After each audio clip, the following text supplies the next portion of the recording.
Hello, welcome to Deeper Than Dogma. Tonight we have a great topic that I'm actually very interested in exploring because I know absolutely nothing about it, and that is along the lines of deism. Well, many of the conversations we have in this community generally happen between theists and atheists. The deists fit into a category of their own, but where do they relate into these other groups and into the community in general? So tonight we are joined by deists Shanna Rockey, Skylar Fiction, Scott Preston, as well as myself, Xbox, Ozymandias, and Floyd. And hopefully we can turn this into an interesting discussion where we can kind of understand more about the deistic views. Now, to start this off with this is a basic understanding of what deism is. There's two main types of deism that I understand right now, and that's the classical deism and modern deism. Does anybody want to kind of weigh in on what are some of the major differences between these two different beliefs? I can. Kind of. Okay. Maybe. We'll see. Classical deism was more of the watchmaker type god. That God tinkered and wound it up and off it went, and then God went off and did godlike things. And then some of the forms of modern deism, they don't necessarily take that particular view. Think that, that God's not intervening directly in the personal affairs of human beings or with the laws of nature, and there's other positions as well, but this is good enough for now. But that God's still very much paying attention, tending to being, watching. People believe in a lot of different things, but that's a very large break off from classical deism. Classical deism was God made it and doesn't give a shit and off it went. Not quite like that, but does that make sense? In a nutshell, yeah. Okay. So God's just a creator then, period. There's no intervention, and there's no sense in which God sustains the universe. He did it, walks away, and the creation is autonomous and doesn't need the God anymore. Right. Yep. And how does that compare to modern deism? Well, modern deism is kind of, it's almost like an umbrella term, I guess. There's a lot of other, this is the fun thing about deism. There's no one sentence that's going to wrap up modern deism, right? Because a deist today could be a panentheist, a pandeist, all kinds of deists. They could be a deist that only believes in one God. They could believe a deist that believes in a God that sustains reality or that is involved in reality. They could be a deist that still holds on to some Christian values in some sense. Atheistic? There's no way to just wrap that what modern deism is, I guess. Does that make sense? Yeah, it does. I've only come across the few the panentheist and the pandeist and then I really don't know that I know anyone that's a classical deist, but yeah, I think it's. I was just going to say that I think it's rare to find someone who's like the old style deist. To find who just kind of believes, yeah, there's a God and he made us and just kind of wandered on off. I guess in part it just kind of seems kind of dickish. I guess I think it would almost lead you to be like, whoa, wow, you just made us. And then you just kind of left us here to fend for ourselves. Good luck. I think that it doesn't invite wanting to believe in that God. Me personally, like I guess I don't these labels. I don't really have much for some of the labels going on. But the way I look at deism is kind of like the newer kind of deism. Like I believe that there's probably something greater. I think I more fall into the category. I think it's part of us. In a sense, like I feel that we are part of whatever you want to call it, the essence, soul. These are all just words to kind of describe what this thing is. At least in my personal view. I think some of the break off from classical deism, in my view, was because of Thomas Paine's kind of like the daddy of deism, at least to us now. Everybody's just reinventing the wheel every 2 years anyway, but still. But the way that he described God was in a very, he deserves worship, he deserves praise, one shouldn't trust any man that doesn't hold himself responsible to someone else. And these aren't really views that work. So, in the versions of deism that you guys all follow, do you believe that God is an entity worthy of worship or that requires worship? Requires it? No, that's stupid. Why? Why?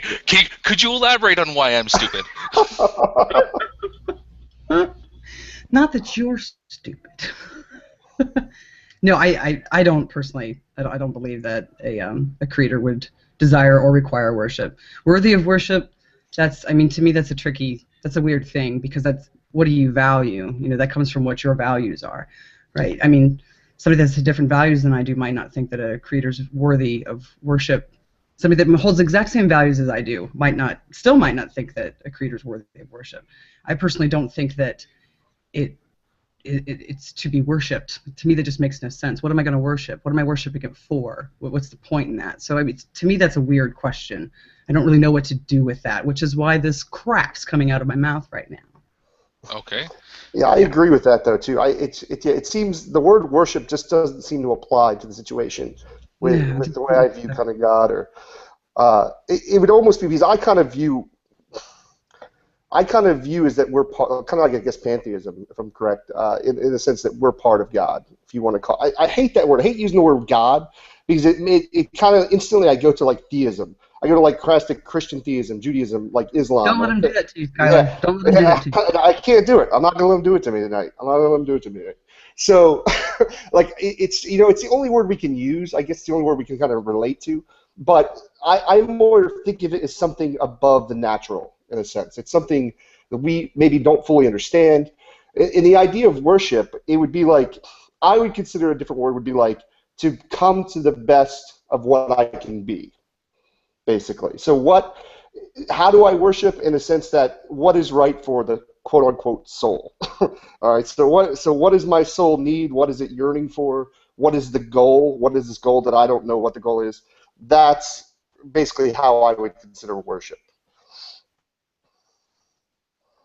You mentioned soul there, for instance. I mean, that's kind of a concept that you see directly related to theism most of the time. The idea of our bodies having some type of energy, or supernatural, higher plane of whatever. Hard to explain it depending on how you. But do you think the idea of this concept of a soul, is this something that you think is this something that all deists share, or do you think that it's possible to hold deist views without believing in things like souls?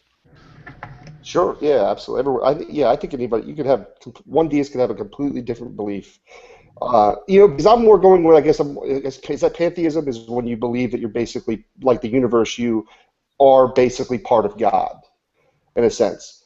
So as a deist, you could have the complete opposite. You could just be like, well, no, there's a God, he created. It's just like you're saying, the old school deism where, he made us, and that's about all it is. He's the creator.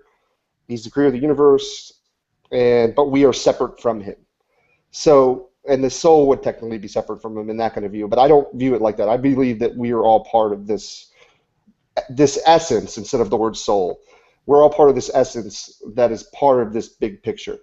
I hope this doesn't take us too much off topic, but like the idea of like for me personally, like when I look at suffering in the world, I see all this bad, terrible stuff that happens, right? The only way I could justify it, that this is why it's here or why it's allowed to be or possible, is that for some reason either one, this great essence can't control it or doesn't know that it's going to happen. Or two, for some reason we have to go through it and we want to go through it. And that's the only reason that it would logically make sense why it would be acceptable. And that's why when I see other religions where you have like a God religion where suffering happens and he's benevolent and has all these abilities and he can stop suffering but chooses not to, that doesn't make logical sense to me. One of the things is the concept of like the omnis, the omnipotent, omniscient, the all-powerful, mighty descriptions of God that we get through some theistic religions. Do you think that whatever you view as a creator needs to possess these qualities as well? That would he have the reason why he's suffering in the world? For example, you said that he maybe he can't stop it. Does he not possess the ability to actually stop suffering in the world, or doesn't care? Well, I see that would be more me thinking that he's separate from me, right? So I think when we talk about God, I'm talking about me and everyone, every part of the universe is part of the essence of God, right? So it's like, God, this is going to be mumbled.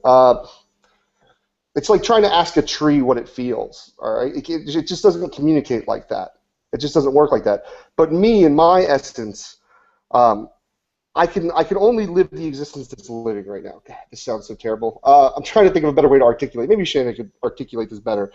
But it's just the idea that, no, I don't think it's separate from me. So I don't think it needs, I definitely don't think that it doesn't care about us, because I think it'd be like me saying I don't care about myself. So I do care about myself. I don't think it needs to be all-knowing, because I just don't. I think that's just a concept that was created. I think this is just a Christian concept, or many other religions' concept too. I can only rationalize that if there were a God like that, right? Like, say I was to go that position that there is this God that's separate from us. I can't either. He's evil as fuck for all the suffering, or he just didn't know what was going to happen. This is just a repercussion of the results of him creating us. Can one of y'all address, and it doesn't have to be right this second, think on it if you need to, of what thought process leads you down this path of coming to this? Because I'm not sure, I see a fuzzy line between kind of how you explained it and how I hear woo stuff explained. But I know both of y'all personally, and know that y'all aren't really into woo. So I don't want anybody out there to think I'm trying to put you in that category. What color's your chakras? What thought process led you to deism as opposed to atheism, God or no God, or well, I have two things here. Okay, one with the Omni traits. That's, for me, obviously, no deist can speak for deism or for all deists. That's just not how deism works. Okay, right. Deism isn't a religion. We're not a people. There's no book. There's no creed. It just doesn't work that way. Okay. So for me, the Omni traits make absolutely no sense. They break down. They're incoherent when they're examined. So that's that. When it comes to like a process, I can nail on that. I can skim over that real quick. But for me personally, when I was raised in a Catholic house, but my parents didn't really push it. It wasn't a big deal. It wasn't a thing. They kind of just gave up. And like, she'll come around. It's a big deal, whatever. I didn't. So after I, was older, probably in my teens to early 20s, kind of examined the Bible and a couple other religions. I was like, no, this isn't it. This isn't the thing. And that was the end of it, right? But for me, that didn't equal atheism. Just because one religion isn't true, and well, okay, I guess atheism. That to me, that was baby with the bathwater. That makes no sense, right? So then I started examining the arguments for God, the evidence is presented for the existence of some sort of creator, and I was obviously persuaded by that, and that's how I ended on deism. Right on. That's the process. Scott, are you still there? Yeah, I was just going to answer the question you just asked. Oh, sure, go ahead. Yeah, the way that I got to deism personally is very similar to the way that Shanna did. I was raised in a household that was not very religious at all. My father's Hindu and my mother's Jewish, and religion just wasn't a factor in how I grew up. They didn't really teach me anything about it. And when I got to high school age, the public high school in my area was really bad, and there was a nearby Christian Lutheran school, private school, which was much better, and I ended up going there for high school. And I ended up being exposed to Christianity for the first time. And in a very similar way to Shanna, it didn't click at all, it didn't make sense. And it didn't seem to stand out to me compared to any other theistic religions. And then aside from that, I started looking at the various classical arguments for God, various evidences. And basically the reason that I get to deism is that from the research that I've done and from the various debates that I've listened to, it seems like the people who argue for a creator make a stronger case than the people who argue for naturalism. That's all. Okay. I was going to say, too, how I kind of came to doing it, it's actually somewhat similar to these guys. Is, I grew up Catholic. Parents forced us to go to church, when we were young. Eventually, like Shanna, they got tired of fighting us, so we stopped going. But I actually became like a very devout born-again Christian in my early 20s. When I was about 19 years old. I used to get a lot of trouble. I was messing with the wrong people in school, and just the path I was on in life was going to end up in jail or just basically drugged out or something. And so I met this teacher, and this teacher at my school actually got me to go into her church, and it was a big like non-denominational evangelical church. And to be honest with you, I loved it at the time. It was like amazing. Like you go, and it was so different from Catholic church. Like it was just like everybody was happy. People were friendly and nice, and they talked to you and genuinely seemed to care about how you felt, And in the church I was specifically going to, we really didn't get into sin that much. It wasn't like we didn't, it was very liberal in the sense of like. So I live in Florida, right? A lot of churches boycott when we have gay days at Disney, and our church wouldn't participate in it. It was just one of the things we wouldn't do. But I loved it. I liked the worship. The music was like rock and roll back then. It was like so different from hymns and things. But just as I grew older, I started reading more books. I started to understand things. I kind of read different New Age books and things like that, and it just opened my mind to like thinking outside the box, which had been taught to me. And I guess and I actually recently, because I've kind of was agnostic most, after I kind of left Christianity, I was agnostic most of the time. Even when I started doing these Google Hangouts, I was pretty much agnostic most of the time. It wasn't until recently, maybe 6 months, that I really just decided to go ahead and just call myself a deist. Because, it's just been something I kind of felt deep down inside. I just look at the world around me. I didn't listen to arguments. It wasn't by listening to like Christian or theistic arguments to convince me or anything like that. It just, to me, it seems like, I hate to use that word, personal revelation, but just looking at the world around me, feeling there's something better, hoping there's something better more than anything. It's more faith-based. And then, I could be wrong, but at the end, I guess if I'm wrong, I won't ever know. Okay. Well, for anybody watching, if you have any questions for Scott, Shanna, or Skylar, or for anybody else in the panel regarding the topic of deism, feel free to leave it in the comments section of the video here. Plus, we will be opening up the room closer to the end of the show in probably about a half hour, 45 minutes or so, and for allowing for people to jump in and ask questions there as well. Floyd, you had a question that you wanted to ask the group of deists we have here? Yeah. For me, the important question on whether a God exists or not is this God a mind?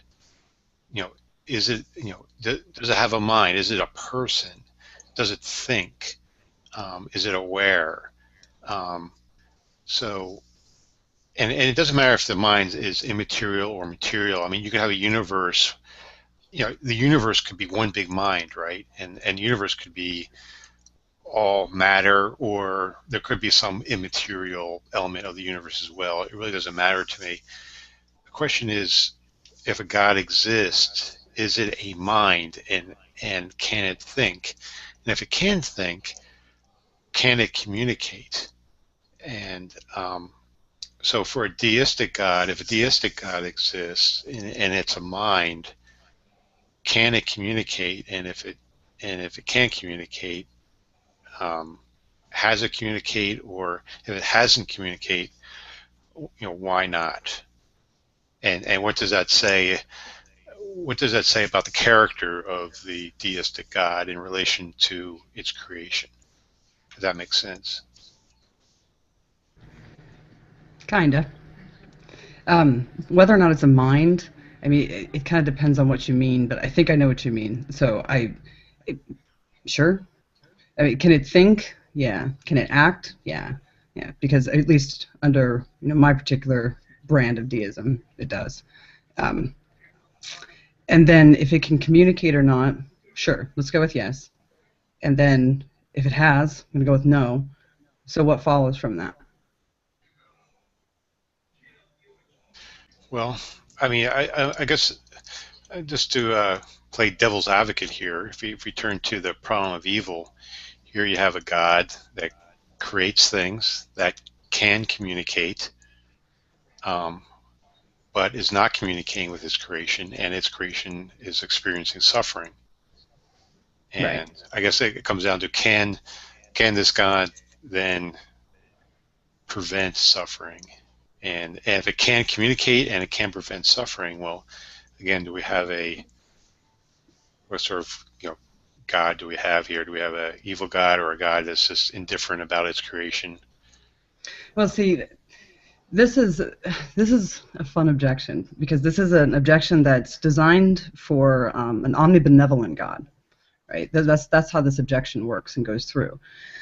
Obviously, it doesn't challenge the existence of that God. We're just examining the nature of this God or the characteristics of this God, unless, of course, there's other characteristics posited that would contradict an omnibenevolent God. But that's another day. But I don't, and I don't know of any deists, but that doesn't mean there aren't any, but that would posit or offer to you an omnibenevolent God, right? And as far as the suffering in the world, so what? I mean, I'm of the view that we're in a position to end a fair amount of it. A lot of the suffering that we go through is because of us, and we have the capability, we have the reasoning skills, and we have the compassion to not rape and murder and treat each other like shit all the time. And if there is a creator, then the creator designed the universe in such a way that we would arise with those abilities, with the abilities to take care of these things ourselves, right? And all of these things would be given indiscriminately. Everybody would be capable of them. So that seems to me that we're at least somewhat taken care of. If we decide not to, then we don't. I'm also of the view that in order to experience this reality, which I think is the goal, which I think is what we're doing here, because it's the one thing that we all have in common, we're all experiencing reality, be it shit or be it great, that we need to be able to experience it in some sense completely, the good and the bad. Without the bad, and I know people hate this, but oh well, you can't know what good is. You can't, it would be nothing, right? There's no contrast going on there. Does that make sense? Yes, no, maybe so. Yeah, I mean, there's still natural suffering. I mean, why is it that you expect a creator to create this utopia where nothing bad ever happens ever? Because when we discuss that, like with Christians, we talk about heaven being that way, it sounds like a nightmare. But now that it's not being delivered to you by a deistic creator, and I don't mean this like in an aggressive sense, but now it's a complaint. Okay, which way are we going to go with this? Right. I mean, this guy could simply just make it more pleasant for us. Again, it comes down to unnecessary suffering. I think there's a lot of unnecessary suffering in this world, and if there is a creator that could help, but doesn't, then this God to me is a dick. Okay. I think it kind of comes to this idea too. I think a key point to this is, can it and does it know, is the big point. So can it communicate with us? Yeah, sure. But how that communication goes is, I don't think it's as like the idea of the Bible where people are talked to directly from God or anything like that. Maybe it's through feeling, essence, certain things that kind of lead you in certain directions. Can it? Does it? Did it in the beginning know the repercussions of its creation? Maybe, but I don't view it that. I mean, that's where me personally, I don't view it that way. I don't think God. If it was like, once again, this would mean once again God is separate from us. That this God knew, if he knew from the beginning that all this suffering was going to happen, and I'm not talking about trivial suffering. I'm talking like serious things like babies getting cancer. Things like that are completely unnecessary within like a livable world. Like, I guess kind of what you said, like a little more pleasing, right? But like I said, my view is personally is I think we knew what was going to happen when we came in the physical form, and that's the only way it makes sense to me morally, is that we had to have known what kind of suffering we were going to go through, and that we chose that option for some reason. And maybe I have a poor analogy for it, but it's like does Walmart making Sam's Cola make them dicks because they could make a better product, but they just don't? I mean, think about it this way, okay? This could always be the case, all right? If we had a universe where babies didn't die of cancers, then let's go to the next worst thing after that, okay? There's no universe, babies can't die of cancer, and they can't be raped. Okay, let's do that. Great. Now, what's the next worst thing that could happen? Well, let's just say, rape could still happen. Let's get rid of that. Now what's left? Murder. Gone. No murder. You're good. Nobody gets killed. Okay, what's next? Violence. Okay, no more violence at all. Doesn't happen. It's not a thing. If we lived in that world, we would still have a world where there's always the worst possible thing we can imagine exists. Yeah. Or that, not imagine, that was a bit extreme, but I mean, there's still a worst thing. There will always be the worst thing. Always. Even if that worst thing is being pinched or being looked at funny or thinking negative thing. Okay, and now we have to think about this. If we live in a world where these things don't happen, can we imagine that they can happen? If we can imagine that they can happen, then in a sense we can still suffer from them. We can think of, oh God, that's horrible. Any parent knows that they can sit and imagine their child being hurt or dead or kidnapped, and heart rate will go up, to start to cry. I mean, you can still, in a sense, still experience this. So now we got to get rid of that. You can't even imagine these things. We're going to get to the point where you're nothing more than a tree. You're not experiencing anything at all. Does that make sense? I mean, this is where this keeps going, where this complaint can always go. And I don't see what follows from it other than you don't like God. Yeah, who cares? What does that do? But we spend all our time trying to get rid of all those things, right? Because when God's doing it for us, we're spending all our time trying to get rid of those things, right? Right. So I think So, Seamus sorry. Yeah. So, yeah. Seamus, you wanted to add into something that Floyd was saying there? Yeah. Sure. Floyd's questions actually are tied really closely with kind of moral agency. And I think they're really, really well-placed questions because, the way in which Shanna answered, it seemed in which that we could deem this deistic creator minimally a moral agent from the responses. But I'm just kind of curious for Shanna, if her position has changed, because we had a talk on the YouTube comment section months ago, and she was arguing from the position that she didn't think that the deist God was a moral agent. So my first question is kind of, has your position since then changed? And my second question is, it seems in the past that I've talked with you, some of your biggest critiques of Christianity have been within the problem of evil, and certain things like, Yahweh's a horrible God, or not worthy of worship, and things like this. But if the deistic creator was also a moral agent, we could also levy the same criticisms at his doorstep. So firstly, has your position changed, and kind of like that? Right. So no, not really. My position hasn't changed on that. Moral agency is something that we have and we talk about because we're moral beings, right? We're moral agents. But we are that way because of how we've evolved, right? So for a God to have these emotions and the kind of morality that we speak of, did it evolve too? To me, that doesn't make a lot of sense. I can't really make a good argument for that. So, yeah, I don't think that God's a moral agent in the sense that we are. The reason that we have anger and love and lust and this, that, and the other is, again, because of the way that we've evolved, because of the kind of, things that we are. Critters. That's why we have the morality that we do. I like to say creatures. Screw Oz and screw the critters. Some of the prime characteristics that are attributed to moral agency aren't really emotions. They're rather conscious thoughts. Like, for example, the prime indicator for a moral agent, firstly, would be conscious thought. It would be a mind capable of conscious thought. Another one that would be capable of some form of interaction, whether it be communication or some type of metaphysical interaction.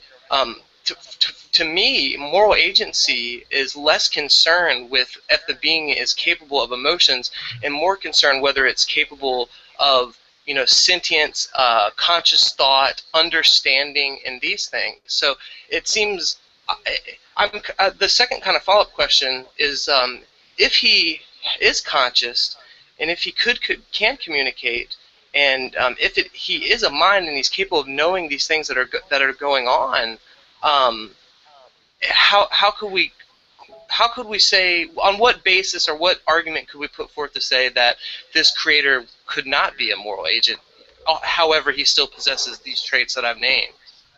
So right. It's kind of like a conflicting. Only because you're not agreeing with me on morality. That's the only reason it seems conflicting to you. See what I mean? No, I'm just you and I are disagreeing on what morality comes from. You think morality is like this conscious thing that we like think about and ponder and then act on, and I'm saying no.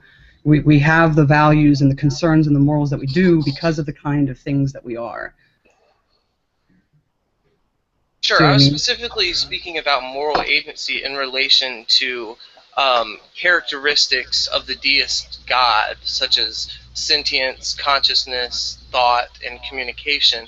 I was kind of saying, with those traits, what would be the argument, given those traits, that they would not be a moral agent? I understand that we may have different issues on morality itself and the where epistemically morality comes from, or the ontology of morality. But I'm more or less certain traits that this person possesses, and with these traits, your ascension that they have these traits, what would be the argument, given that they does possess these traits, that he would have these traits and still not be a moral agent? Because it would seem, if he could think, if he could communicate, if the creator was capable of all these things, eh, I'm not sure if I'm just repeating myself now. No, I don't think she's saying it's not possible that it could do that. It's just, what reason do you have to think that it would need to do I was it? just kind of wondering, like, what would be the logical argument for the deistic creator possessing these traits, however, still not falling short of moral agency? Because to me, it seems kind of counterintuitive that he could possess those traits and not be considered a moral agent. So I was just wondering, what would be the logical argument to that end? Like, he can still possess these traits, however, he's not subjected to moral agency because of X, Y, and Z. Like, I can think of a reason, an argument for that. Sure. Shanna's position is that emotions are an integral part of moral agency, and if you posit a creator, you're not necessarily positing a creator that is concerned for us and about us, right? It might be, but it might not be. But moral agency requires concern. You have to care about something. You have to have certain values, and you have to care about other sentient beings. And if the creator of the universe is in the business of seeing how many stars he can create, and we're just a byproduct, then, well, he's not going to be a moral agent. He literally lacks an important ingredient in moral agency, namely concern for the welfare of other sentient beings. So you can easily posit a creator God that lacks any kind of relevant concern, and consequently that being wouldn't be a moral agent. Couldn't muster a moral concern because it doesn't have any concern about anything that is morally relevant. It's not concerned about other sentient beings and their welfare, their mental states, whether they're immiserated or improved in any way. So that would be one way, one argument. I mean, if I were a deist, I'm not a deist, I'm an atheist, of course, but even if I were a deist, I don't know how I would argue that the creator God had to have certain kinds of pro-social emotions that we associate with moral agency. I mean, did it evolve, or does it exist in a universe with other sentient beings such that it's equipped with these moral instincts? There's a reason, there's an explanation for how and why we have them, and but I now have to kind of posit a meta-universe in which that being exists to explain why it has those mental states and those empathic capacities and those kinds of morally relevant values. So I think that's a great response, Ozzy. Can I ask a quick follow-up question? Well, one second. I think that. Okay, sorry. Yeah, go ahead, James. Just really quick. I don't want to be the focus of this because I'm not a deist. So, but this will be the last question that I'll ask, and I thank you guys for letting me have this little bit of time to ask these questions. This will be the last one. I kind of heard Ozzy's response there. I think it's a good response. But my kind of follow-up to this would be: would the moral agency that humans possess be a byproduct, an unintentional byproduct, or would they be intended from the deistic creator to instill moral agency within us? Because if it's a byproduct, then it seems to logically follow. But if he instilled moral agency within humans, yet he lacks it himself, it doesn't seem as logically consistent as a person. Would you have any follow-up to that, Ozzy? Yeah, sure. Well, two things. It's unclear that if such a creator existed that created all of physical reality, that it created us, that it intended to create us. We as a species could be a byproduct, and consequently everything about us is going to be unintended and unplanned and unpurposed. And so in that case, any moral agency we have is no more intended or planned than the fact that we have eyelashes, right? It's just an accident of evolution. However, maybe the creator did want us to have certain emotional states. Maybe the creature, the creator rather, has an interest in us, but it's not a moral interest. It's not really concerned about our well-being, but it's running a kind of experiment. Okay, it's running it could be practicing game theory, right? What happens if we run the program tit for tat? What happens if we run the program always forgive? What happens if we run the program? I'm just going to equip these beings with certain kinds of emotional states and psychological states, and certain values as a result of of evolution, because I created all the particles and I set them all in motion. I know how the game's going to play out, but I don't necessarily know exactly how it's going to play out, and I'm going to run this experiment, right? We could be like a giant petri dish, and consequently the being could have, the creator could have created us fully with the intention of having the very kinds of emotional capacities that we have, and the concerns and values that we have, to see how it will play out, but that doesn't follow that the creator has to share in those. I mean, it's sort of a mistake to imagine that the creator and the creation have to reflect one another. That's not true. They might, but they don't have to. So I see no logical necessity there. So I wouldn't have a problem with that. And I should say, these are all thought experiments in my head. None of these are expressions of my own views. So. Okay. I know that Xbox and Ozzy had a question along the same lines, and I think Xbox nominated Ozzy to be the one to ask it. So feel free to go ahead. Sure. I just want to make sure, Seamus, did that address your question? I want to make sure I didn't sidestep it in any way. No, that was absolutely a great response. Thank you. Thanks. Yeah, so I have a few questions, but one question is philosophical positions such as deism, and I used to think that deism was a religion, and Shanna has disabused me of that. I now view it as a philosophical position, but I fixed that. And okay, yes, thanks. So philosophical positions of all sorts offer all kinds of emotional rewards to people, right? They can provide solace, and they can be motivational, right? And I mean, even if you're an atheist, like I'm an atheist, right? And there's something actually, you have to say, emotionally rewarding and satisfying about the starkness of atheism. One sort of feels like one's being kind of brave and bold and holding up, and in a stark reality, right? And so philosophical positions of all sorts sort of offer emotional rewards and solace and motivational benefits. I'm curious what emotional or motivational benefits attend deism, and I'm not asking you to I'm not trying to write off anybody's belief as these are the things that motivate you to believe them, but what motivational rewards and benefits are attendant, come with believing it, however you got there, right? What do you get out of it? Is there some payoff, emotional and motivational, psychological? Is there anything like that? And that's to any of the deists in the room. I can answer first, I guess. Personally, it makes me just feel better about life in general. It gives me something to hope for. It gives me a sense of wonder, in a sense. Like it gives me more room to grow, right? Like if I come to the position where I just, that's why I was always an agnostic, right? Because literally, I just don't know. I don't know if there's anything out there or not. But I would feel personally, if I was an atheist, it would be like almost just like giving up and saying, this is the end. This is it. When I die, that's it. So, I don't know. It just doesn't seem to have value to my life believing in that kind of thing. So I think it brings more value to me to be able to have that sense of wonder, that sense of that ability now to keep seeking for truth or seeking something greater out there. But really, to bottom line, it just makes me feel better about life. It makes me feel that there's some form of purpose. Now, whether that's true, it may not be. It may be no God, there may be nothing in the end. But the great part about that is I won't know. It won't make a difference to me when I die. And it's only going to positively affect me now. Now, if I started getting into if my deist deistic beliefs started leading me to weird things like I shouldn't eat pork on certain days, or I shouldn't live my life. I mean, there are certain things I do think morally within me I don't want to do, but I don't necessarily equate that morality to this God necessarily.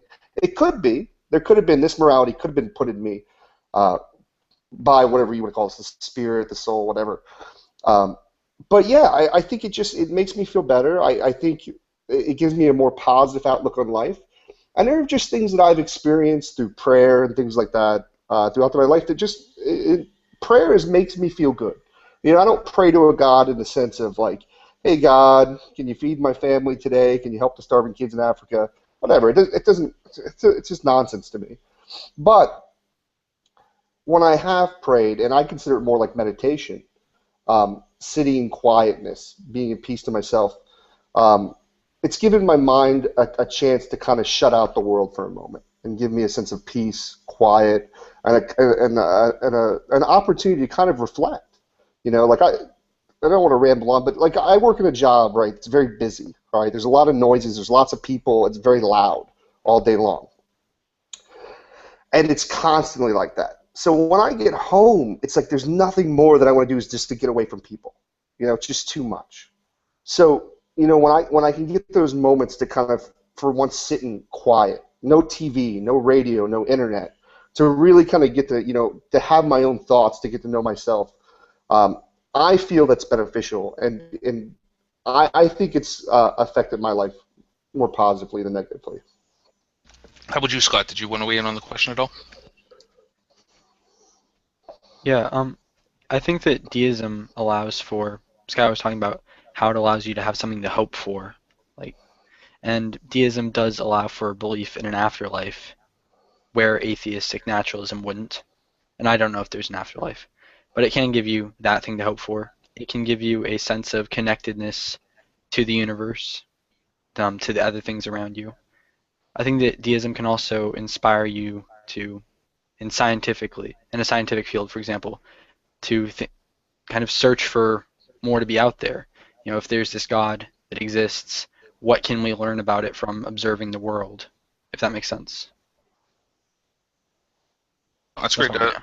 No, that's good. Oz, you said you might have a follow-up to that now. Yeah, I'd be curious if Shanna has an answer to that question, and if not, then I have a word to say. Yeah, I guess it's similar. I don't have the hope that these gentlemen do, but it gives me that sense of wonder, and to me, I view the Creator as, you know, the great physicist and mathematician and chemist of the universe, you know, and I view the universe itself as the message to be read. You know, kind of how Einstein described it, you know, walking into a great library, all this shit to read. You know, so I think everything's a masterpiece to be unraveled, and I enjoy that. That gives me a great sense of satisfaction, I think. Being able to, you know, look at space, or look out at space, look at the stars, look at the moon, look at atoms and how they work, and just go, fuck, this is awesome. That's very rewarding for me. So, that's it. Yeah, a quote that I've heard used before is that observing the universe can be like reading the mind of God. Right. I think that's relevant to deism. Yeah. That's how science feels. It's like, ooh, yay. Just the point I was going to touch on was that I used to be a theist, not a deist, but I was briefly a deist, actually. But one thing that I think deism offers in common with various forms of theism is when you look at the world as an artifact. This is sort of touching on Shanna's point. When you think of the world as an artifact, as a creation, as a created thing, I think you look at it differently. You do have a different aesthetic sense when you look at it. I mean, when I look at the world, you know, I am awed by it. I am impressed by it. I'm humbled by the grandeur of life and the physical world. But it is to me purposeless and pointless. That doesn't mean that life is purposeless and pointless, but all of this stuff is not literally purposed. It wasn't intended. And and I think that's different. It's sort of like when you find something, a natural object on the beach, and you go, wow, look at this. This is so cool. Look how lovely this is, shaped by natural forces, a piece of driftwood or something like that. But when you look at something and you think that it was carved, that it was literally intended and sculpted and stuff like that, I think there is a tenet with that, concomitant with that, a different aesthetic enjoyment. It's the difference between looking at a beautiful sunset and then looking at a beautiful sunset and thinking that it was painted, right? And so I think I think there's an aesthetic dimension that deism and theism bring that is sort of value added that I as an atheist don't have when I look at the natural world. And I am someone, anyone who knows me personally knows that I'm a huge lover of nature and the outdoors. So I don't think there's any sense in which my appreciation of nature and the natural world is diminished. But nevertheless, I do think that there is something extra, there's some value added there when you see the world as a creation, as an intended artifact. Just want to reply to Ozzy there. I definitely could see that point. I could see that there is a danger zone it can get into, right? And I mean, personally for me, I don't want to ever think, when I say I look at a sunset, right? I don't want to think at that moment God perfectly, say I'm on a beach and I'm looking, it's the sun's going down, the sun's, sun setting, the waves are coming in, it's perfect quiet. I don't want to get to a point where I look at that and I'm like, oh, God's special message for me today. To me that it seems like then I'm getting more about what's in it. It's more about me just interpreting the world around me and trying to think that this God personally cares about me. There's this personal relationship between them. And I think that really goes more into the traditional theistic things. I always hear Christians oh, well, all bad things happen for good reasons or something like that. I don't view it that way. But I see your point, and I just don't view it that way. I don't look at the world when I try not to let my deism affect the way I treat reality, what I see around me. Because if I'm not going to, I guess that's why I don't get into the dogmatic rules or things so I don't think there's any kind of rules. I don't think this God cares what we eat, who we have sex with, who we love, things like that. But I think it's definitely an interesting thought, Ozzy. I don't think that he was saying, look at that sunset, God made that for me, I'm special. I don't think that's what he was saying. It's just the difference between viewing something as, just there or something that was actually crafted. You have a different sense of appreciation for, something that was made versus something that just kind of happened. It's just a different sense of viewing it, not God, not what you described. I don't think that's what he was saying. I know that's not what he was saying. I'm being nice, but I know that's not what he was saying. Sorry, I wasn't trying to take it.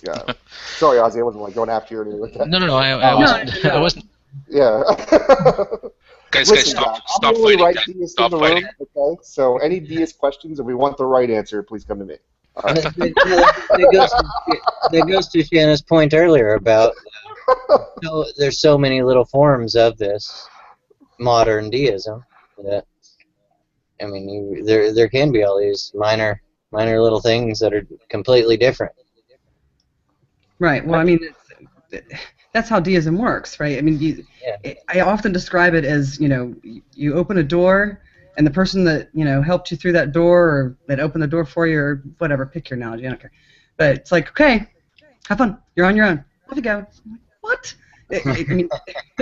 You have to, there's so much learning that you have to do, and you have to be careful, and coming to some of these, conclusions and these beliefs, what we've got is our reason, and we've got the natural world, and we've got each other, and we have to try and figure this out. And that's what you won't find a lot of very dogmatic deists. Well, it must be this way. It's well, no, that could change. Well, I could be wrong, and that's okay. That's fine. That's not that big of a fucking crisis for deists. Okay. Floyd had something to say. I don't want to do that. Floyd wanted to... sorry. Go ahead, Skylar. Well, no, I was going to say, I think Scott was going to say something. I might have... Yeah, I had something to add on to what Ozzy was saying. Yeah. Yeah, Ozzy was saying the universe is an artifact. I think that you can also look at the universe as a work in progress, and that there are new things happening all the time. And if the universe was created without humans in mind, then at the very least we do have a small effect through actions and affecting what happens in the universe. And if the universe was created with humans in mind, then we have a very large effect in influencing what the universe is like. That's all. All right, sorry, Floyd, you were going to say something about how Skylar's wrong about everything?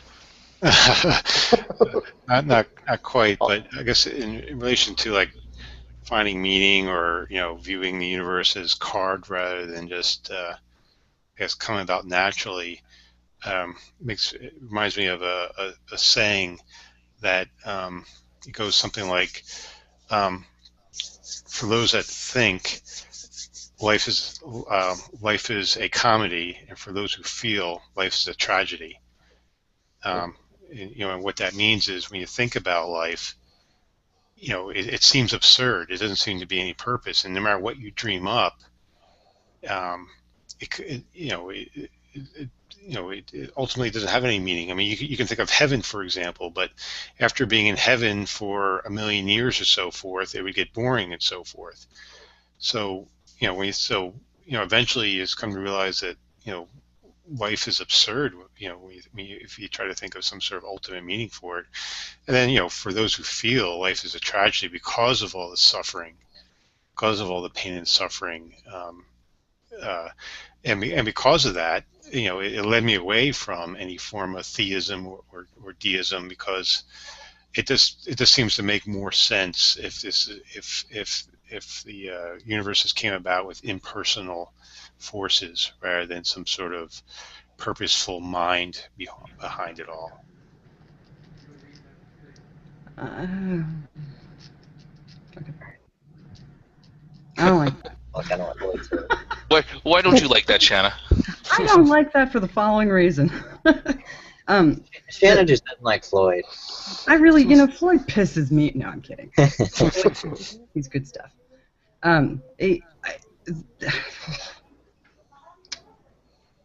Searching for words. Not liking the consequences of a thing have nothing to do with the truth of a thing, right? If there's a creator and it created the universe in such a way that we suffer, so what? I mean, yeah, that sucks for us, but that has nothing to do with the truth of whether or not said creator exists.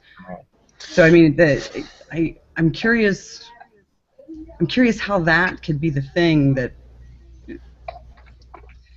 Well, I mean, it could be a case that there's some creator, but I just don't see any reason why to think there is. I don't see how the positing a creator. By creator, I always go back to a mind. It has to be a mind. It has to be an agent. Why that is a good explanation for the way the universe is. Again, that's very different than what you just said, so that's fine. That makes. I just don't see it as a good explanation, and I see no practical purpose to think that way.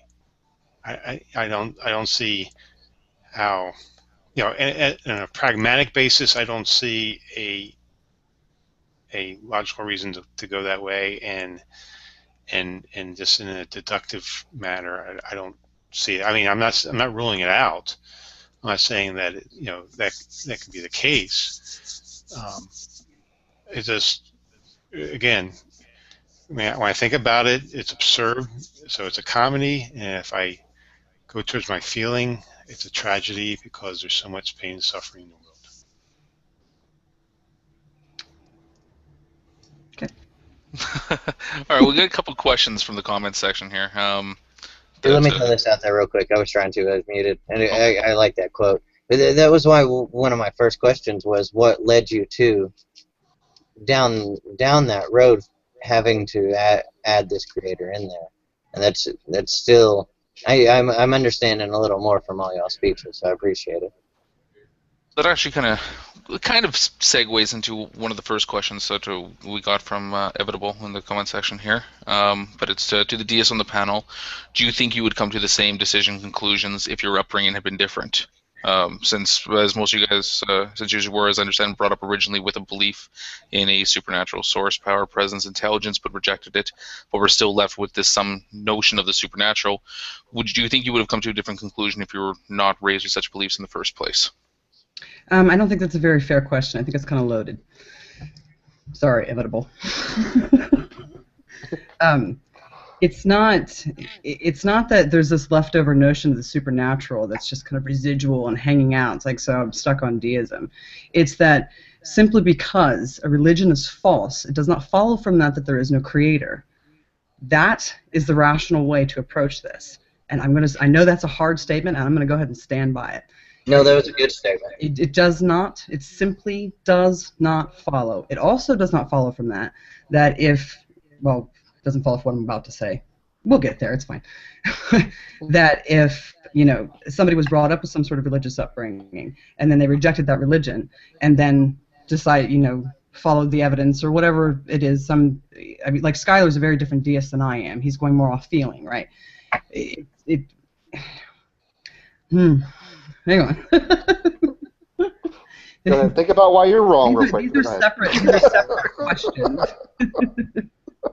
These are separate questions. These are separate questions. These are separate topics, and they should be treated as such.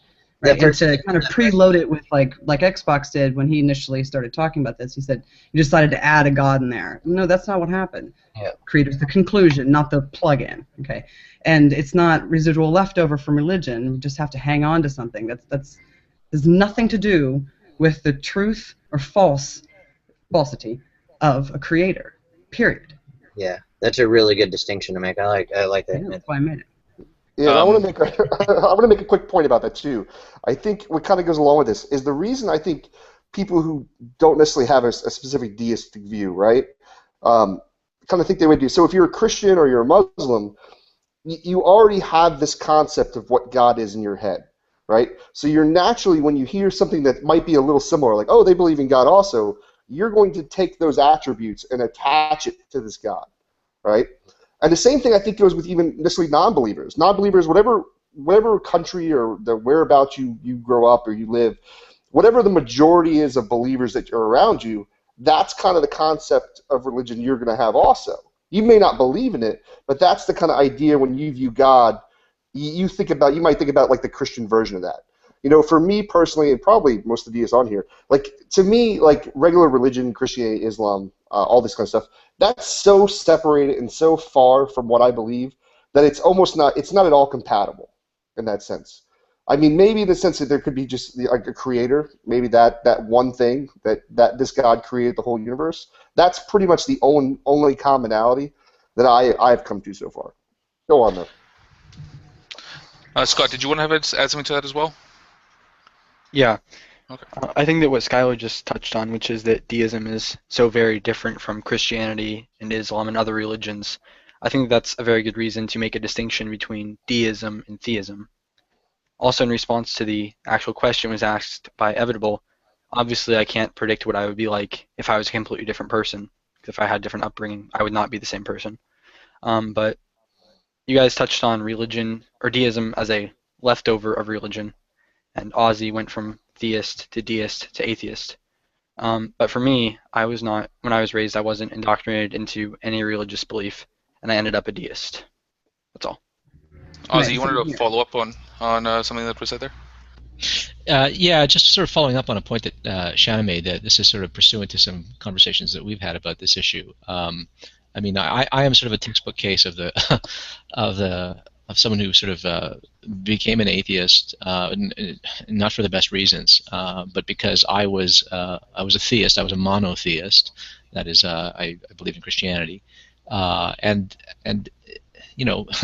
as someone who believed in one God and thought that there was no reason to believe in any of the other gods, when I lost my faith in that God, I came to the conclusion, ergo, there's no gods, and I really wasn't acquainted with deism really, and so at some point I sort of, I went from a kind of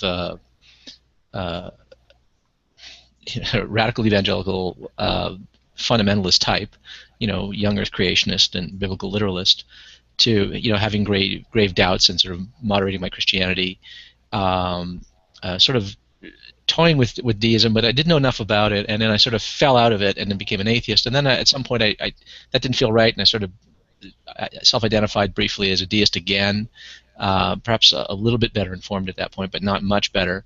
Certainly I didn't have any good reasons for thinking that there was a God. I just sort of felt that there was a God. And in my case, it really was what Evitable was talking about, a kind of habit of mind. I was so used to thinking in terms of a creator and an intelligence behind the universe that it felt right, and it just seemed inescapable. I just couldn't seem to sort of shake it. And so I was sort of a deist for the wrong reasons. And then at some point I sort of shook that. And when I shook that, though, it was really sort of a case of, I'm not a monotheist. There's only this one God. If it's not that God, then there's no God. I think there is a problem. One of the reasons I'm interested in this whole question of deism and why I'm participating in this hangout is because one of the things I see sort of going wrong in the atheism movement, atheist activists, is too many of them are not atheists in the full sense of the word, while claiming to be. They're not deists, for instance. They don't have any good arguments or objections to deism, most people. Most people in this movement are really objecting to the monotheisms of the world, especially fundamentalist varieties. And so they think that every argument that they have against those kind of fundamentalist monotheisms can be brought to bear and cut the same kind of ice against things like pantheism and deism and stuff like that, and they don't work the same way, and it's actually a little bit harder to be an atheist than one might think. It's easy to be sort of an atheist with respect to the monotheisms. You can be sort of a mono-atheist rather easily, I think. But there are certain larger metaphysical possibilities here, such as deism, that are a little harder to argue against, and so that's sort of why I'm interested in this whole question, why I'm participating in this tonight. So, one should sort of be careful, and if you're talking to a deist, don't assume that all of the arguments that you can bring to bear against the Abrahamic faiths are going to be able to be brought to bear against deism. You're going to sort of find that you're going to be disabused of some arguments rather quickly. Scott, you wanted to add something in there, and I think you actually had kind of a question for the other deists on the panel as well. Yeah, I've heard a lot of atheists say that deism is simply a stopping point on the way to atheism. And I've also heard a lot of Christians say that deism is just a stopping point on the way to Christianity. And I think that both of those statements are false. Yeah, it was true in my case. It wasn't in mine, but there are times where I've struggled with it, and me and Shanna and Ozzy have talked about it, with determinism and me waffling between deism and that, just because of the determinism thing. But I've never been able to actually, maybe I look through the fence at deism, but I've never been able to actually jump over the fence to deism. Yeah, I think that deism can sometimes be a halfway point between positions, but it isn't necessarily. Anyway, I had a question for the group. A few days ago, I was reading through the comments on some website, and someone mentioned deism, and there's a brief discussion about it. And someone in those comments remarked that deism sounded very similar to Taoism. And I know absolutely nothing about Taoism, but I filed that away in my brain. And I was curious about what any of you might know about this, and if you think that there are similarities or differences between deism and Taoism. A little bit. They sound alike, deism and Taoism. They're spelled differently. No, I can think of a certain similarity. There is within Taoism, there is boy, this is hard to articulate. There's a certain sense of becoming, of reality and you in it being a work in progress. And there are some varieties, some species of deism that sort of see God and the universe as a kind of work in progress.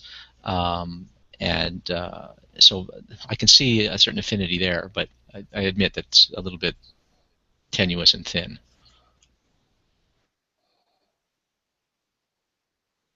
Is there a way to sum up the Taoism? I couldn't. I don't know it well enough to do it justice. Yeah, I don't really know what that is. So. Join us next week when we talk about Taoism. After we do some reading. After we do some reading. Yeah, that would be interesting if we can find anyone on the Google Plus community who's a Taoist. Oh, I know where there are some. Yeah, I know a couple. That'd be an interesting topic. The yin-yang symbol comes from Taoism, doesn't it? Mm-hmm. I believe so. Page. You know, the opposites of the universe. You know, contrasting, and then the dot in the middle of each one. Complementarity, yeah. Yeah. Well, I'm going to be making the link public here in a couple seconds. And Seamus had another question from the side chat that I'm going to ask. I just actually had one question that I was a little curious of. I had another thing too, Sake. Oh, sure. Go ahead first before I ask mine. I'm still going to make the link public though right now. Just looking at the Wikipedia article for Taoism, it says that the Tao denotes something that is both the source of and the force behind everything that exists. I think that definitely sounds very similar to Deism. I also wanted to ask Shanna, because I know that she practices Zen Buddhism, which is another Eastern philosophy. I was curious about how that melds with your Deism. Oh, that's a good one. Well, how to sum that up? I can do this. A part of my beliefs with my deism is that kind of, I think that you touched on this earlier, that we're all connected, right? And I think that that's something that we can demonstrate, and I think that that's something that works. And I also believe that the Creator is what sustains reality, right? I think that it's a part of everything, right? So with meditation and mindfulness and reflecting, and those things really help me. They help me have clarity of mind. They help me reason better. They help me manage my emotions. They help me manage my mind, view my mind as a tool, which I think are the capacities that we were given. Does that make sense? I think that reason and compassion are the tools that we have to understand and move through this life and reach a happy, fulfilling life, and meditation helps me do those things. And the Zen and the teachings from the school of Zen also help me with those things. You know, understanding that there's nothing special in life, that life just is what it is. It's each moment to the next. It's experiencing this moment, experiencing the next moment, off we go, it's no big deal. Does that make sense? Yeah, I think so. Yeah. Eastern philosophies are definitely something that I need to research more about. It would be interesting if we had a show just talking about that in general, Buddhism, Taoism, etc. That's all I know for now. There's liberal forms of Christianity, though, is kind of leans towards deism. You think of like process theology, like Alfred Whitehead, for example, or the theology of someone like Paul Tillich. You know, who talked about the God above God, you know, which are more abstract views of God. You know, perhaps could somehow, I don't know, be compatible with deism. Well, You know, deism is kind of a wide range, though. So, you know, but you know, you look at like someone like Bishop Sprung, for example. You know, he is a very, you know, unique view of Christianity, which some people would kind of, you know, so I guess some Christians would say, oh, he's not kind of Christian at all, since his views are so, you know, so radical. Yeah, I think that's partly why people say that often say that deism is a stop on the path from theism to atheism, because it seems that people like John Shelby Spong and these very, very liberal Christians have sort of whittled it down to the point of deism almost by accident. So I think that's another reason why that statement is often made. Mm-hmm. I agree. So I had one question actually here first off, and this is just in regards to the deists on this panel and on the community that we kind of participate on here. But I see a lot of the times that you guys get lumped into the same category with the atheists on the red team, blue team, you know, kind of dichotomy here. How does that make you feel? Do you feel like that there should be some more recognition for the positions that you do hold, and do you wish to separate yourself more from, you know, either, you know, side on this? Do you want my nice answer or my mean answer? I want your mean answer, Shanna. I want you to yell at me. Tell me I'm a terrible person. Oh dear. For me personally, it's very frustrating sometimes. this is... No, I'm going to try and be nice anyway. Look at me. I'm such a good person. Good. Fuck it. It's fucking frustrating. It's like, could you please read one more book? Just one more book. Because when people try and lump us into these other categories, like, you don't know what you're talking about. And that's fine. But admit that. Embrace your ignorance and fix it if you care to. But when people come at me, you know, I can't speak for the other deists here, but when people come at me with arguments like against Christianity and think that they're addressing my it's like, God, you just wasted 15 minutes of my fucking time. Are you kidding me with this? Like, you don't know what you're talking about. You don't know shit about philosophy. You've skimmed a wiki entry, and you think that you know what you're talking about. And that's fine, but stop it. And this is typically what happens when we get lumped into atheists. We get lumped into the theists or the Christians. Like, oh, you're just a Christian that got rid of the Bible. You read a book. Read. It's very frustrating. It's very, very frustrating for me. Scott, Skylar, or actually Gary, do you guys want to throw in anything to that question as well? Deism does occupy a sort of middle ground between brands of theism and atheism, where, for example, if there's a discussion between a Christian and an atheist, the deist will agree with the Christian about some of their reasonings, like, for example, why they think that a God exists, but they'll also agree with the atheist about why that God is not Jesus Christ. And so, in a lot of ways, the Christians can lump you in with the atheists, and the atheists can lump you in with the Christians. And it does occupy a middle ground to that extent, but I think that it is also important that it's recognized as something removed from both theism and atheism, and it is its own category. I also think that part of the reason that it's lumped in so much is because deism is such a minority in the population, and it's also something that a lot of people don't know very much about. Another reason, if I can interject there, is that because deism is not a creed-based outlook, it's not a religion in that sense. It's like a philosophy. You know, people have individual philosophies, and deists have an individual outlook, typically. And because there's no creed, there's no doctrine, there's no sacred scriptures or anything like that. When you're talking to a deist, you really don't know that much about their outlook. And so it's kind of like when you're talking to an atheist. You don't necessarily know an awful lot about their outlook. Atheists, I think, I don't think are more numerous than deists, but they're certainly more outspoken these days.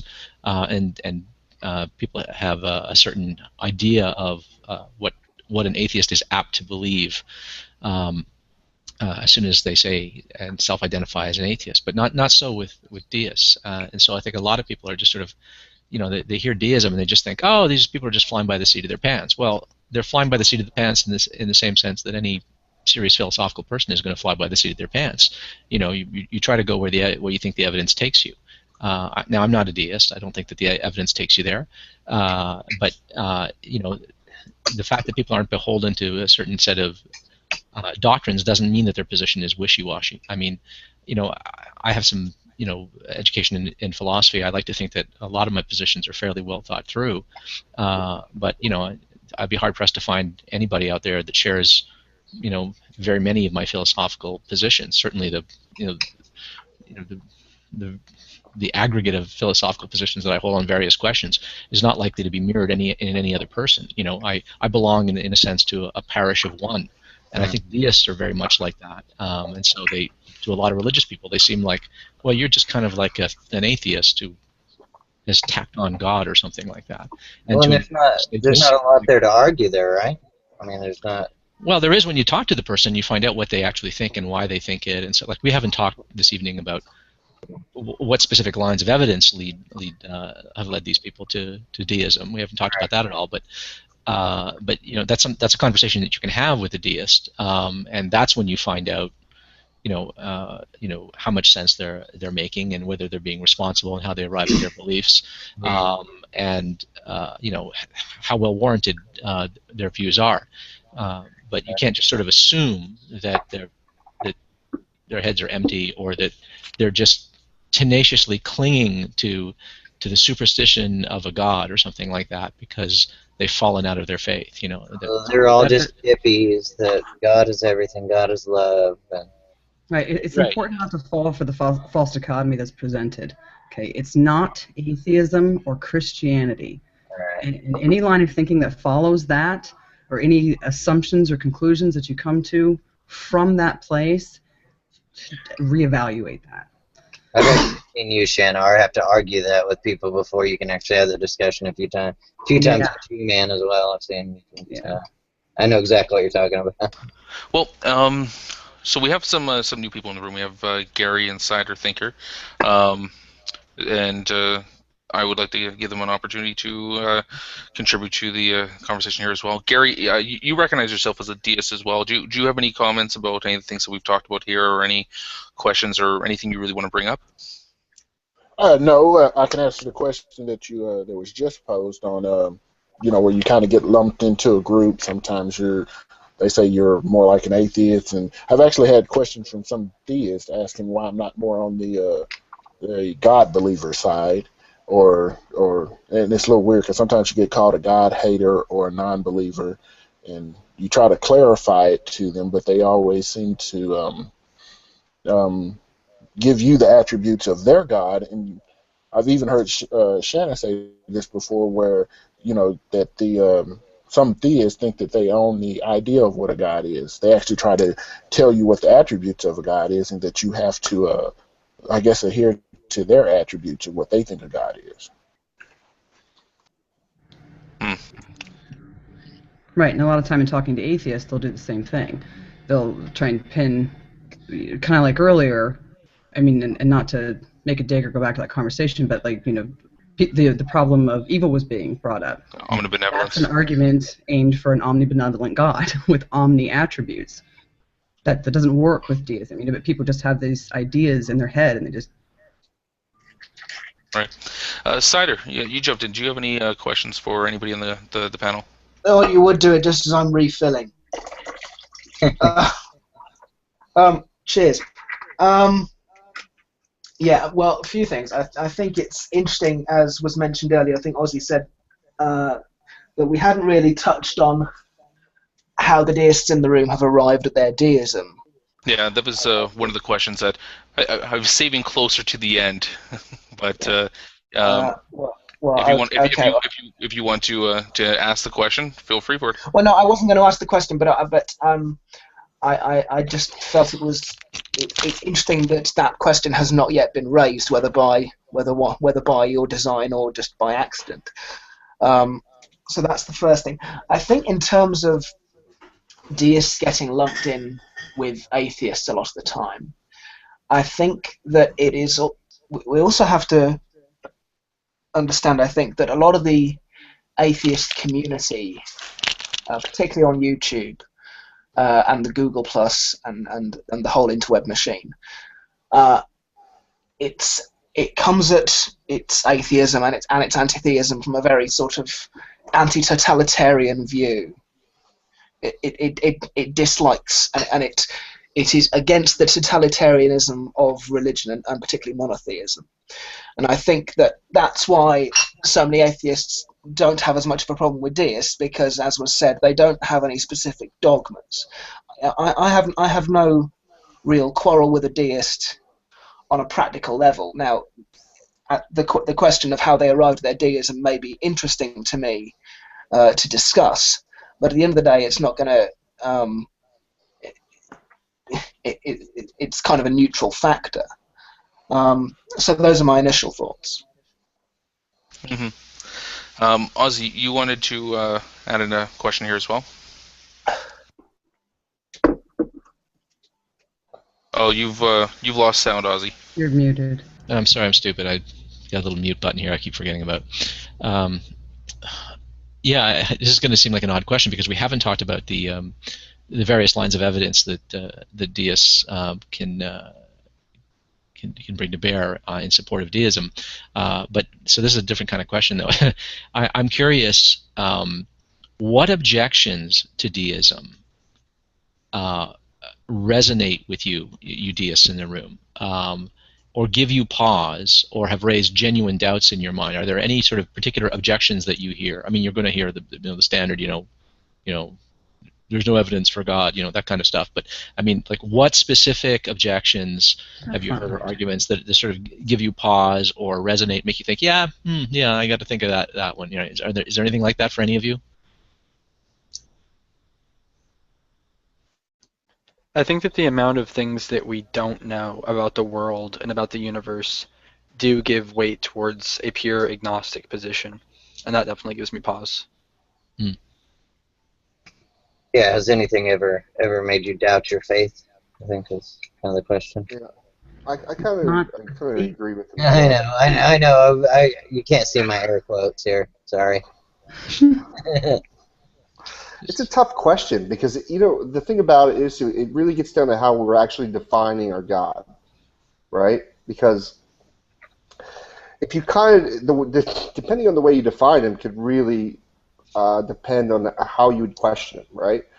So if I took an approach to where I thought God was the moral being and that we got our morality from him, it would by looking at the world around me and seeing all this, it would make me question that, right? But my view of deism doesn't work like that. Like when I see suffering, to me, the only rational, like I said earlier, the only way it makes sense to me is that we want to go through this for some reason. Now, we may not be able to remember it right now, or we may not have clear thinking. But those kind of questions, whether it's just not the way I define them, I guess. So I think was it Scott? Scott had, I think, made the best point, is that I think agnosticism, I think that would lead me more than anything else, because it's just so much I don't know, right? And that's the truth. I've heard good arguments. Don't get me wrong, there are good arguments for a creator, I think, and I think there are my personal feelings, my subjectivity, the things I've experienced through life. But in the end, I just don't. I have no way of knowing if they're true or not unless I find out, basically. So I guess just the big not knowing the answer, I think, is the biggest thing that kind of deters me from full-blown deism. So there was switching directions just a little bit here. We've got one question. No, I want to answer too. Okay, go ahead, Shanna. If you need me, I'm going to be in the kitchen getting a beer. Okay, thank you. Get Shanna one while you're at it, before she tells you to get one. Yeah. I must have some booze. I demand to have some booze.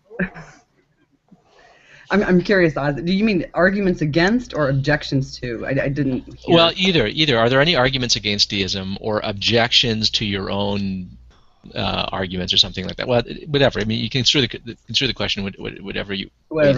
Whatever. Are there any arguments or objections that you have heard that sort of give you pause and make you think, yeah, well, maybe I'm barking up the wrong tree here? Is there anything like that? Arguments against a creator? No, I haven't heard a good one of those ever. But compelling one. I've heard good, but not compelling. Where it's like, oh, that's our no. But now objections to some of my arguments. I have heard some good ones. I think one of the better ones that I heard was that a creator is not necessarily the best explanation. It's just an explanation, and that one gave me a pause. That's it. Anybody else want to answer Ozzy's question there? Okay, so moving on to a slightly different topic here. This is a question actually. You would have done that 2 seconds before you didn't let me answer. Wouldn't have heard I know. My bad. Sorry. So this comes from Haldrich Swingley. If I pronounce that wrong, I'm sorry. It's a weird name. But it's for the atheists on the panel. Is that how can atheists have more patience for deists as compared to Christians, or I guess just deists in general? I think because deists don't, well, at least the ones I met, don't shove it down everybody's throat. Yeah, if I may. Well, it's that and the claims that are made that about the theist God and the things like that. I know it exists and that it does these things in the world, and that I have to abide by these things because this. A lot of it's the claims, I guess, more than. Yeah, I mean. In so much as a deist makes an argument, which is a rare thing in this community because they're getting shouted across by theists and atheists alike.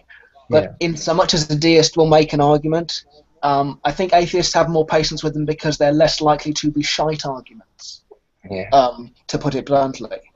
But I also, to go back to my previous point, I think it is that there's an element of totalitarianism and dictatorship about theism and religion, particularly monotheism, that people will object to and argue with. Whereas a deist who has no particular dogmas, I think is less likely to get flack. Yeah. Christians make historic and scientific claims as well, and those can be falsified. Either a historical event happened or it didn't. Where a deist would simply just say, well, there's a creator God, and doesn't go beyond that. So. Yeah. Maybe I should have worded it better. I hear more unfounded claims from the theist Christian side than I do. Yeah. And there are theist claims that are easily disprovable, which are still leaned upon. All right. Yeah, that would be my concern primarily, is that Christianity, as I see it, is a religion that is already falsified.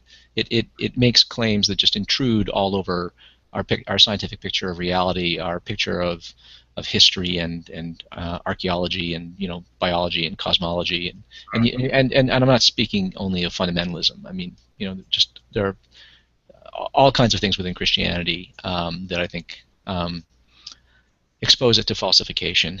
To my way of thinking, Christianity and all of the Abrahamic faiths are just non-starters. Philosophically, they are just non-starters. They're born falsified. So that's a big objection. Whereas deism, I mean, that is an open metaphysical possibility. I don't think it's true. I don't find the arguments compelling, but they do give me pause. Mm-hmm. It could be right. And then the other thing is the issue of dogmatism. I mean, yes, there are going to be some deists out there who are sort of woo-headed and believe everything for very emotional reasons, what I might call emo deism. That's kind of annoying. But deists in the main, sort of philosophically informed deists, tend to be quite thoughtful and rational and have arguments and reasons, and you can have an intelligent conversation with them. And they're not dogmatic, and they're not deriving their moral system necessarily out of such a view, and they're not trying to prescribe how everyone ought to live. And so I think that's why they just get treated very differently, because they should be treated differently. In the main, they have a different philosophical outlook, and that warrants addressing them completely differently. All right. So, okay, Skylar, you said that you had a question for the fellow deists on the panel. Yeah, I think I don't know Scott that well. I know me and Shanna. Shanna probably has very different beliefs, I think, in our deistic God. But I guess basically for both of them, what I would ask is, I believe we're part of God, like we are part of its essence, right? If you believe this, that God is kind of separate from us, do you feel that God created this for a purpose, you particularly, or do you think not necessarily that either that, or did God personally have a purpose for his creation, or is it just something it's just unknowable, I guess?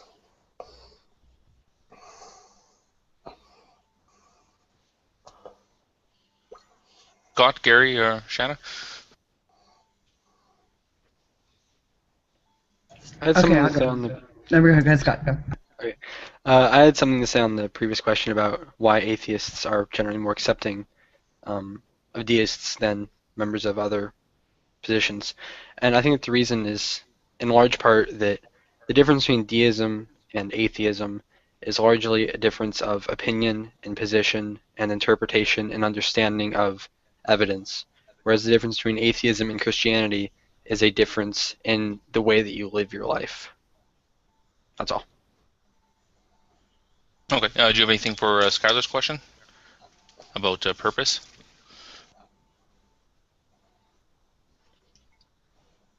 Can Skylar repeat his question, please? Yeah, I'll say. So basically, if you believe in a God that's kind of separate from us, like you're not part of God, right? And there is this entity out there that is the creator. Do you believe the creator had a purpose for us, the universe, a purpose either for us specifically, or just was there a reason for why he created everything, like a purpose for himself? Or is it just unknowable? Yeah, I don't have a concrete answer on that. The best I can give is that I don't really know. There are a few ideas that I'm fond of for reasons that are potential reasons that the creator could have created humanity, but nothing concrete or strongly defensible. Okay. Gary or Shanna? Yeah, I don't see why the distinction between whether we're a part of God or not is relevant to purpose. Maybe it is for you with your beliefs, but I don't understand that distinction to me. That makes no difference. Like whether we're a part of God or God's a part of us, it still has. I don't see how that has anything to do with the question of whether or not there was a purpose. But I do think that there was a purpose for the universe. I don't think it was for us specifically. I don't think that there's like some special purpose for us. And I don't think that it's, and I not in that sense, but I mean I do, because a fair amount of my arguments rest on analogies between intelligent minds, and intelligent minds create things with a purpose in mind, with intentions in mind, right? So that's kind of why. That's why I would argue that there was some sort of purpose. But what that purpose is, I mean, I don't know. Something that Oz says a lot that I love is, just like rocks, asteroids.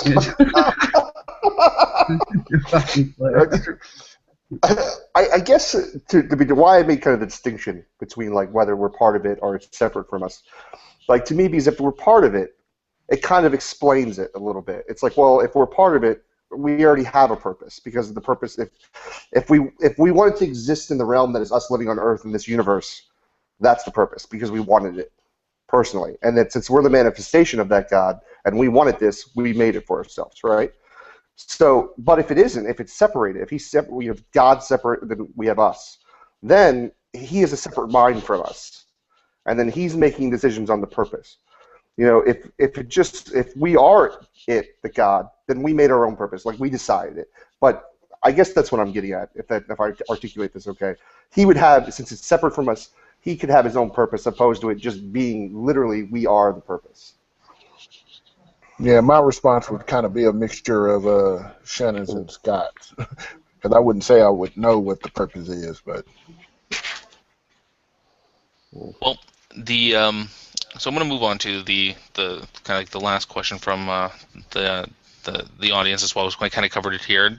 We've had some people kind of hint at what their answers for this might be.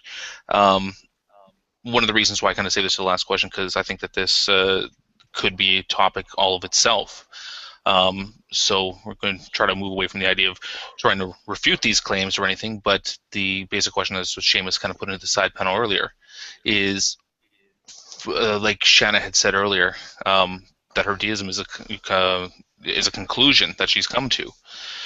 And so what is the biggest evidence, in your opinion, in favor of a creator? Would it be something like complexity, existence, some intuitive feeling, or something else entirely? Skylar. Oh, wow.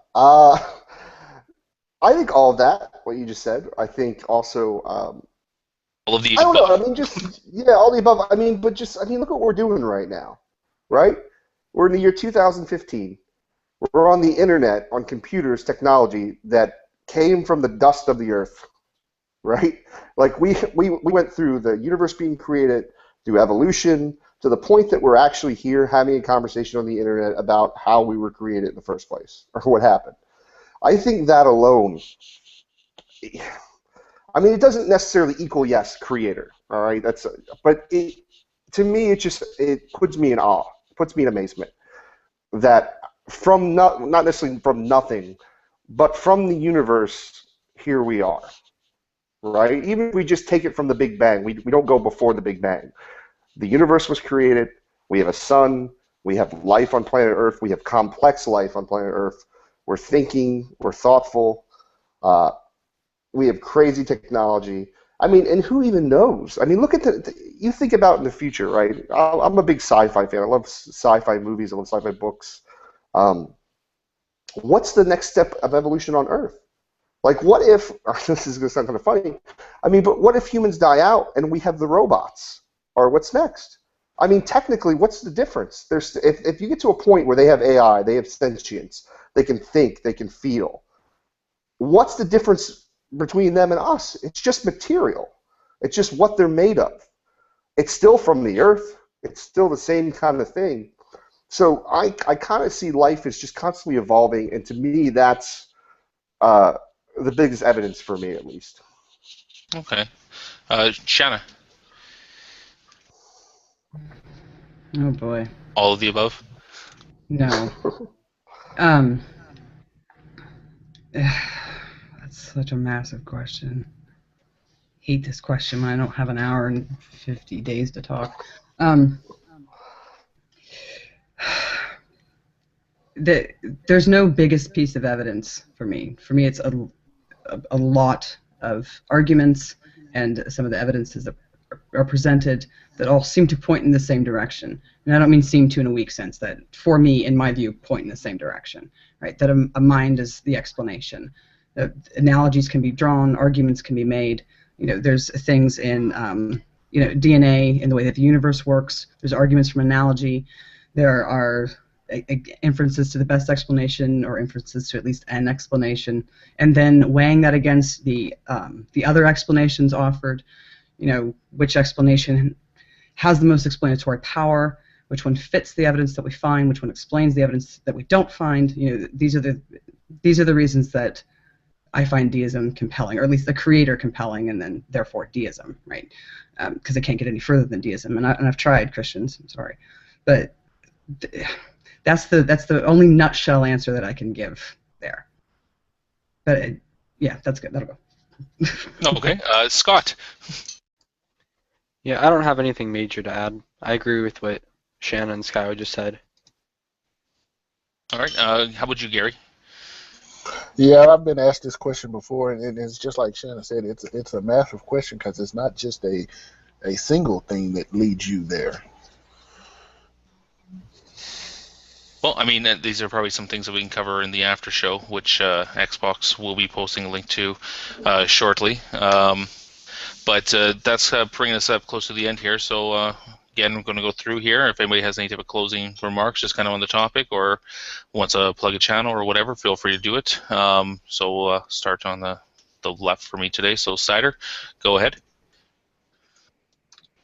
Nothing to plug at this point. I'll see you on the after show. All right, Floyd. Yeah, I mean, I think a lot of this comes down to the wonder of the universe, the wonder of life. I think we all see wonder, in the universe, and asking why we're here, why are there galaxies, why are there quasars, why is there all this, and we see the all in wonder, and that's what mythology professor Joseph Campbell kind of described God as, the wonder of life. Just to quote him, he said, God is a thought, God is a name, God is an idea, but its references to something that transcends all thinking. The ultimate mystery of being is beyond all categories of thought.